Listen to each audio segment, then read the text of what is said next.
핵심 지문 10회차 1번 유동적 무효 상태의 거래 계약이 확정적으로 무효가 됐다. 어떤 경우죠? 뭐 불허가 처분이 있거나 허가 신청 절차 협력 의무를 끝내 거부하거나 또는 일방적으로 계약을 철회하거나 뭐 이런 것들이 확정적 무효죠. 근데 그런 확정적 무효로 되면 귀책 사유에 있는 자, 일방적으로 철회한 놈 이런 애들, 그 사람도 무효를 주장할 수 있지요. 2번 매매 계약이 약정된 대금의 과다로 인해서 불공정한 행위로 무효일 때 추인은 안 되지만 전환은 되죠. 즉 무효행위 전환에 관한 138조가 적용될 수 있습니다. 3번 취소할 수 있는 법률 행위를 취소하게 되면 무효가 되죠.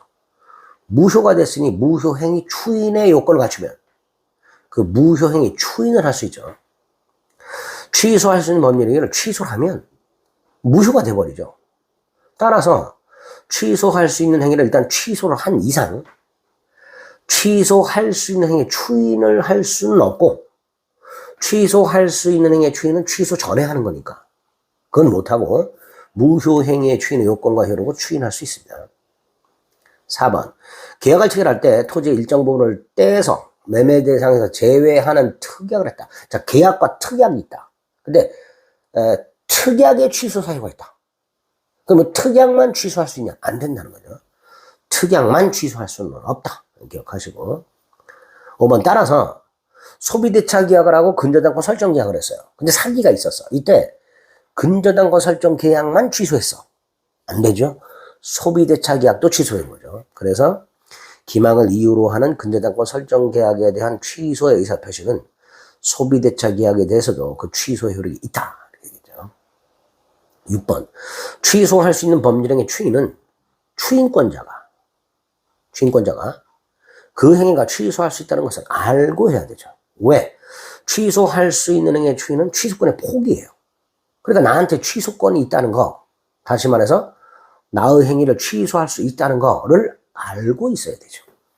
반면에 법정 추인은 어때요? 법정 추인은 일정한 요건이 갖춰지면 사유가 생기면 추인하는 것으로 간주하죠. 따라서 법정 추인은 취소할 수 있는 행위의 추인과는 달리 자신의 행위를 취소할 수 있다는 것을 알고 있을 필요가 없죠. 7번 미성년자 또는 피한정 후견인은 법정 대리인 동의가 있으면 취소할 수 있는 행위를 추인할 수 있죠. 자, 다시 한번 취소할 수 있는 행위를 추인하려면 취소 원인이 소멸한 후, 즉 추인할 수 있는 날부터 추인을 해야 돼요. 취소 원인이 소멸한 때부터 추인할 수 있어요. 미성년자라면 성년자가 된 다음에 추인할 수 있어요. 근데 예외가 있죠. 법정 대리인이 추인하는 경우하고 또 하나, 제한능력자 중에서 미성년자와 피한정 후견인이 동의받아서 추인하는 경우. 여기서 조심할 것은 피성년 후견인은 안 됩니다. 피성년 후견인은 법정 대리인 동의가 있다 하더라도 추인할 수가 없습니다. 8번 취소권의 단기 제척기간이라고 되어 있죠. 자, 취소권의 단기 제척기간이 147조에서 뭐라고 되어 있어요? 146조에서 추인할 수 있는 날부터 3년, 법률행위 한 날부터 10년이라고 되어 있죠. 여기서 추인할 수 있는 날이란 취소 원인이 소멸한 날을 말합니다. 간혹 가다가 취소할 수 있는 날부터 3년이라고 출제합니다. 틀린 질문입니다. 추인할 수 있는 날부터 3년입니다. 9번 무권리자의 처분행위라고 되어 있죠. 갑소유 땅을 을이 자기 것인 양 매각을 하는 거예요. 이게 무권리자의 처분행위예요. 무권대리는 아니죠. 무권대리는 갑의 부동산을 을이 갑의 대리인으로서 파는 거죠. 대리권 없는 자가. 반면에 무권리자는 갑의 부동산을 을이 자기가 갑으로 행세해서 팔거나 또는 자기 땅인 것처럼 파는 게 무권리자의 처분행위예요. 근데 이거에 대해서 우리 대법원은 권리자가 추인을 할 수 있다고 그래요. 근데 규정이 없어요. 명문 규정이 없어. 명문 규정이 없지만 추인할 수 있어. 자, 그러면 어떤 추인을 적용할 것이냐의 문제가 남습니다. 무권대리 추인을 유추 적용합니다. 따라서 소구표가 있다. 이렇게 되겠죠. 무권리자의 처분 행위에 대한 권리자의 추인의 의사표시는 무권대리 추인이 유추 적용되기 때문에 소구표가 있죠. 또 하나, 무권대리 추인은 무권대리인에게 할 수도 있고 상대방에게 할 수도 있고 승계인에게 할 수도 있죠. 마찬가지예요. 무권리자의 행위에 대해서, 처분 행위에 대해서 권리자가 추인할 때 이 추인은 무권리자에게 해도 되고요. 상대방에게 해도 됩니다. 10번 무권리자가 타인의 권리를 처분하는 계약을 체결했을 때 권리자가 이를 추인하게 되면 무권 대리 초인을 유추 적용하니까 계약 시에 서급해서 유효가 되겠죠. 무권 대리 초인을 유추 적용한다는 거 잊지 마세요. 핵심 질문 11. 1. 조건이 되기 위해서는 법률이 요구하는 게 아니라 당사자가 임의로 부과하는 것이어야 한다. 자, 조건이나 기한 같은 부관의 특징이 뭐예요?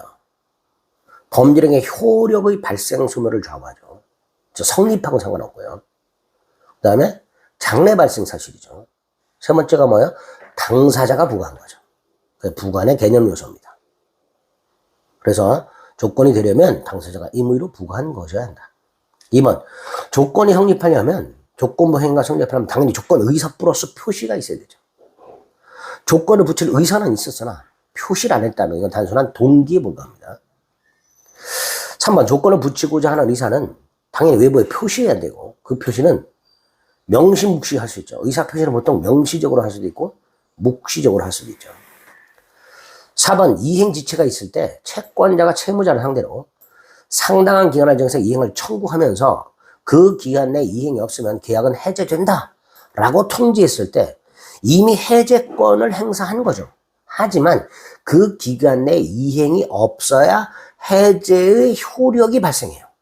그러니까 기간 내 이행이 없다는 것이 뭐예요? 해제의 효력을 발생시키는 정지 조건이 되죠. 즉, 이 기간까지 이행하자면 계약을 해제된다라는 게 그 기간까지 이행하지 않는 것을 정지 조건으로 하는 해제권 행사가 됩니다. 해제 조건부 해제권 행사가 아니라 정지 조건부 해제권 행사. 물권행위 조건 붙일 수 있고요. 어떻게? 동산 소유권 유보부 매매를 해요. 그러니까 동산을 팔아요. 근데 소유권은 대금을 완납할 때 넘어가. 그러니까 대금 완납을 조건으로 소유권이 넘어가. 소유권이 넘어가는 게 뭐야? 물권행위잖아요.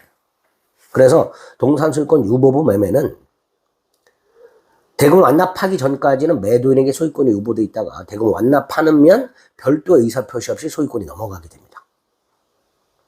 대금 완납을 정지 조건으로 하는 매매 이렇게 되죠. 6번, 조건이 설정한附属기타 사비 질서를 위반해요. 그럼 조건만 무효가 되는 게 아니라 법률행위 전체가 무효가 되죠. 그래서 7번, 부적관계의 종료를 해제 조건으로 하는 증여계약은 조건뿐만 아니라 증여계약 자체가 무효가 되죠. 8번, 조건이 법률행위 당시에 이미 성취. 이걸 뭐라 그래요? 기성조건이라 하죠. 기성조건이 정조건이면 조건 없는 행위가 되죠.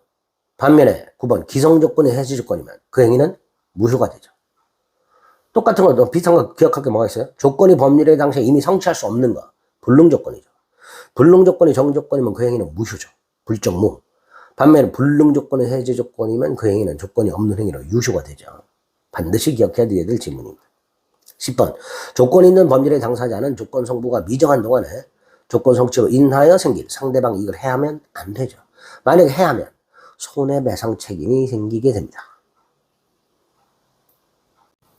핵심 질문 12.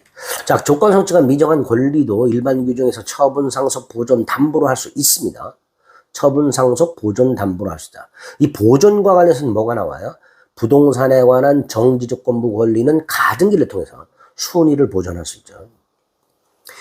2번, 조건 성취로 인하여 불이익을 받을 당사자가 고의 또는 과실로, 자기 또는 부작위로 신의 성실에 반하여 조건 성취를 방해하면, 즉 방해에는 고의도 있을 수 있고 과실도 있을 수 있어요. 그럼 상대방은 조건이 성취한 것으로 주장할 수 있는데, 3번, 언제 조건이 성취한 걸로 볼 것이냐에 문제가 남습니다. 대법원이 뭐라고 해요? 조건 성취로 인하여 불이익을 받을 당사자가 신의 측에 반하여 조건 성취를 방해한 경우에는 방해 행위가 있은 때가 아니라 방해 행위가 없었더라면 조건이 성취되었으리라 추산되는 시점에 조건이 성취된 것으로 보게 됩니다. 방해 행위가 있었던 때 성취된 것으로 보는 게 아니라 방해 행위가 없었더라면 조건이 성취되었으리라 추산되는 시점, 딱 이렇게 암기를 해두세요. 4번, 조건 성취로 인해서 이익을 받을 당사자가 신의 측에 반해서 조건을 성취시키면 상대방은 뭐 할 수 있죠? 불성취를 주장할 수 있죠. 5번, 정조건이 있는 행위에서 특별한 사정이 없으면 조건이 성취한 때부터 효력이 생기죠. 반면에 해제권이 있는 행위는 특별한 사정이 없으면 조건이 성취한 때부터 효력을 잃습니다. 근데 여기서 특별한 사정이 뭐예요? 147조 3항을 말하는 거죠. 당사자가 조건 성취 효력을 소급하게 할 의사를 표시한 때, 그게 특별한 사정이죠. 그런 의사를 표시했다면 특별한 사정이 있다면 소급하지만 그게 없다면 장래효죠. 정지조건 성취한 때부터 효력이 생긴다. 해제조건 성취한 때부터 효력을 잃는다. 따라서 6번 당사자의 특별한 의사표시가 없는 한 정지조건이든 해제조건이든 그 성취의 효력은 소급하지 않습니다. 7번 입증책임 어떤 법률행위가 정지조건부 행위에 해당한다는 사실. 이거는 누가 증명해야 돼요? 무효주장자. 무효주장자. 무효주장자가 누구예요? 법률행위 효과 발생을 다투려는 자죠. 그 사람이 증명해라. 8번 당사자가 불확정한 사실이 발생한 때를 이행기한으로 정한 경우. 자, 이때는 그 사실이 발생한 때는 물론이고 그 사실의 발생이 불가능한 때도 기한은 도래한 것이다. 이렇게 되겠죠. 장래 발생 여부가 불확정한 사실이 붙어 있어. 이게 조건일 수도 있고 기한일 수도 있죠. 어떻게 구별해요? 그 사실이 발생하지 아니하면 채무를 이행하지 아니해도 돼. 그럼 조건이죠. 아니 조건. 반면에 그 사실이 발생한 때는 물론이고 불발생으로 확정이 된 때도 이행을 해야 돼. 이게 기한이죠. 그때 그 기한은 그 사실이 발생한 때는 물론이고 그 사실의 발생이 불가능하게 된 때도 기한은 도래한 것이다. 9번 기한부 법률의 당사자가 기한 도래 효력을 도래 전에 소급하게 할 의사를 표시한 경우 그 의사 표시는 효력이 없다. 그렇죠. 조건은요. 당사자가 조건 성취 효력을 성취 전에 소급하게 할 의사를 표시하게 되면 효력이 있어서 그 의사에 의해요. 그러나 기한 도래 효과는 절대로 소급효가 인정되지 않기 때문에 기한부 행위 당사자가 기한 도래 효력을 도래 전에 소급하게 할 의사를 표시한 경우에도 그 의사 표시는 효력이 없습니다. 10번 기한은 누구의 이익을 위한 걸로 추정하죠? 채무자의 이익을 위한 걸로 추정해요. 11번 기한이익 상실 특약은 두 종류가 있죠. 그 특약에서 정한 사유가 생겼을 때 바로 채권자의 주장 청구를 기다림이 없이 바로 기한이 도래하는 정지조건부 특약과 특약에서 정한 사유가 생겼다 하더라도 바로 기한이 도래하는 게 아니라 채권자가 기한이 상실했다라고 통지하고 돈을 지금 당장 갚으라고 청구했을 때 이렇게 채권자의 주장 또는 청구를 기다려서 비로소 기한이 도래하는 형성권적 특약 두 가지로 크게 구별할 수 있고요. 명백히 정지조건부 특약으로 볼만한 사정이 없다면 형성권적 특약으로 추정하는 것이 판례입니다. 그런 것들을 기억해 주시면 되겠습니다.